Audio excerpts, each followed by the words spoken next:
I afraid of that? No. దేవుడు అదే అంటున్నాడు.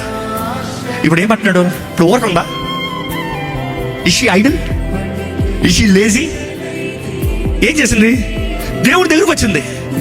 అంటే ఉదాహరణ దేవుడు నీ దగ్గర అదే అంటాడు, నువ్వు ఆయన దగ్గరికి రా. ఆయన నీ కాపరి, ఆయన నిన్ను ఆదుకుంటాడు, ఆయన నిన్ను ఆదరిస్తాడు. నీ మనసు కలవరపరచబడి ఉంది, ఆయన నిన్ను పట్టుకుంటాడు.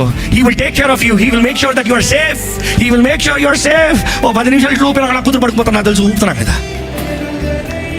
అర్థమవుతుందా? దేవుడు అంటాడు, రా నా దగ్గర రా. ఆయన సన్నిధిలో ఏముందంట? నిత్య సుఖం ఉందంట. ఆయన కుడి హస్తంలో నిత్య సుఖం ఉందంట. ఆయన సన్నిధిలో సమాధానం ఉందంట. దేవుని దగ్గర నువ్వు ఉంటే మాత్రమే నీ మనసు బాగు చేయబడుతుంది. కొన్నిసార్లు నా కూతురు ఎవరో ఏదో చేశాడని, ఎవరో ఏదో తీసుకున్నాడని, తండ్రి ఏదో పగిలిపోయిందని, తండ్రి ఏదో పోయిందని నా దగ్గరకు వస్తుంది. చూడు ఏం చేస్తుంది, పక్కన హాయ్ అంటుంది. Her mind is happy. Her mind is happy. ఇదే కొత్త మనిషి దగ్గర పెట్టాను అనుకో, ఏం చేస్తుంది? బ్యాడ్ ఏడుస్తుంది.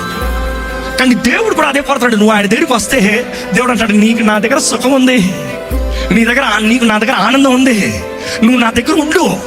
నీ మనసు పాడైంది, నేను చెప్తున్నాను ఏంటి, తనకి ఏంటంటే పాడైంది, అప్పుడు ఏడుచుకుని వస్తుంది నా దగ్గరకు వచ్చి, it's okay, I will give you అంట. నేను ఎవరైనా అంతా నీకు అంతే అంటానా? ప్రేమించే తండ్రిని పర్లేదమ్మా, ఇంకోటి కొట్టాలే, ఏడవద్దు, be happy, I'm there to take care of you, నేను చూసుకుంటా. అదే అంటున్నాను, విరిగిన వారికి మనస్సు బాగుపడాలంటే నువ్వు దేవుని దగ్గర రా, ఆయన సన్నిధిలోకి రా. ఆయన సన్నిధిలోకి నువ్వు వచ్చినప్పుడు ఆయన నీ యాంగ్జైటీని అంతా తీసేస్తాడు. నా దగ్గరకు వచ్చినప్పుడు షీ కుడ్ బి యాంగ్షియస్, కానీ నా రూమ్లో మీద పడుతున్న తర్వాత she will not feel anxious. నా చేతుల్లోకి వచ్చిన తర్వాత యాంగ్జైటీ ఉండదు, ఇన్ఫాక్ట్ ధైర్యం వస్తుంది, భయం ఉండదు, భీతి ఉండదు, ధైర్యం కలుగుతుంది. దేవుడు ధైర్యపరిచే దేవుడు, ఆమేన్.